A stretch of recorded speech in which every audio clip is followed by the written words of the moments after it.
तबीयत इस तरीके से बचा के लियांदा सी, ठीक बस है। टुरिया नहीं जांदा सी। अच्छा ठीक है, बिल्कुल जिदा एक जिंदा लाश हाँ होती जी, है। हाँ जी। हुण दवाई किन्ने दिन खवा ली मरीज नूं? 8 दिन। 8 दिन खवा ली। हाँ जी। हुण माशाल्लाह मरीज दा और मरीज तकरीबन बहुत फर्क है, अगर असल बाबे आप टूरते हो सर नाल ही आया। जी अस्सलाम वालेकुम, कैसे हैं ऑल फ्रेंड्स? मैं आप सबका भाई हकीम अतीकुर रहमान सियासी फ्रॉम गुजरा।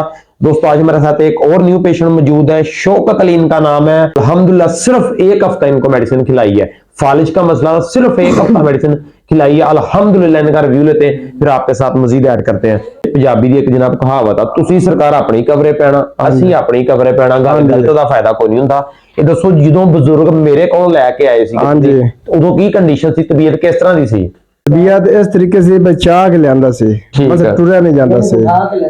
ਅੱਛਾ ਠੀਕ ਆ, ਬਿਲਕੁਲ ਜਿਦਾ ਇੱਕ ਜ਼ਿੰਦਾ ਲਾਸ਼ हाँ ਹੁੰਦੀ जी, ਹੈ। हाँ जी। ਹੁਣ ਦਵਾਈ ਕਿੰਨੇ ਦਿਨ ਖਵਾ ਲਈ ਮਰੀਜ਼ ਨੂੰ? 8 दिन। 8 ਦਿਨ ਖਵਾ ਲਈ। हाँ जी। ਹੁਣ ਮਾਸ਼ਾਅੱਲਾ ਮਰੀਜ਼ ਦਾ और मरीज तकरीबन बहुत फर्क है, अगर असल बाबे आप टूरते हो सर नाल ही आया। ਵੈਰੀ ਗੁੱਡ ਮਾਸ਼ਾਅੱਲਾ ਜਨਾਬ। ਬਾਬਾ ਜੀ ਦੇ ਅੱਗੇ ਮਾੜਾ ਜਿਹਾ ਮਾਈਕ ਕਰੋ। ਬਾਬਾ ਜੀ ਸੁਣਾਓ ਹੁਣ ਕਿੰਨੇ ਕ ਵਾਲ ਲੋ? ਮਾਸ਼ਾਅੱਲਾ मैं चोर फायदा हो गया, बड़ा हो गया। ਛੋੜ ਬੜਾ ਫਾਇਦਾ ਹੋ ਗਿਆ। हाँ। ਕੀ ਨਾਮ ਆ ਆਪਣਾ ਜੀ? शौकत अली जी, ਸ਼ੌਕਤ ਅਲੀ ਵਲਦ खादम से ਖਾਦਮ ਹੁਸੈਨ। ਕਿਹੜਾ ਇਲਾਕਾ ਜੀ? 408 लड़का दी चौक, 408 ਪਿੰਡ ਆ ਕੋਈ? हाँ जला मोड़। ਜੱਲਾ ਮੋੜ 408 ਜੱਲਾ ਮੋੜ ਦੇ ਜਿਹੜੇ ਭਾਈ ਹੈਗੇ ਜਿਹੜੇ ਇਹਨਾਂ ਨੂੰ ਜਾਣਦੇ ਮਿਲ ਕੇ ਵੀ ਅਲਹਮਦੁਲਿल्लाह ਤਸੱਲਾ ਕਰ ਸਕਦੇ। ਬਾਬਾ ਜੀ ਕੋਈ ਮਾਲਿਸ਼ ਤੇ ਨਹੀਂ ਦਿੱਤੀ ਮੜ ਨੂੰ? नहीं मालिश कोई नहीं थी। ਖਾਵਣ ਵਾਲੀ ਸਿਰਫ ਪੂਰੀ ਦਿੱਤੀ ਆ। हाँ ਜਨਾਬ ਅਸਲ ਗੱਲ ਕਰਨ ਦਾ ਮਕਸਦ ਹੁੰਦਾ, ਮਸਲੇ ਨੂੰ ਸਮਝੋ। ਫਾਲੀ ਦਾ ਜਿਹੜਾ ਮਸਲਾ ਹੁੰਦਾ ਸਾਰਾ ਦਿਮਾਗ ਦਾ ਹੁੰਦਾ। ਲੋਕੀ ਲੱਤਾਂ ਬਾਹਾਂ ਨੂੰ ਮਾਲਿਸ਼ ਕਰਦੇ ਪੈਂਦੇ। ਗੱਲ ਕਰਨ ਦਾ ਔਰ ਵੀਡੀਓ ਬਣਾਉਣ ਦਾ ਮਕਸਦ ਹੁੰਦਾ ਸ਼ਫਾ ਅੱਲਾਹ ਪਾਕ ਦਿੰਦਾ।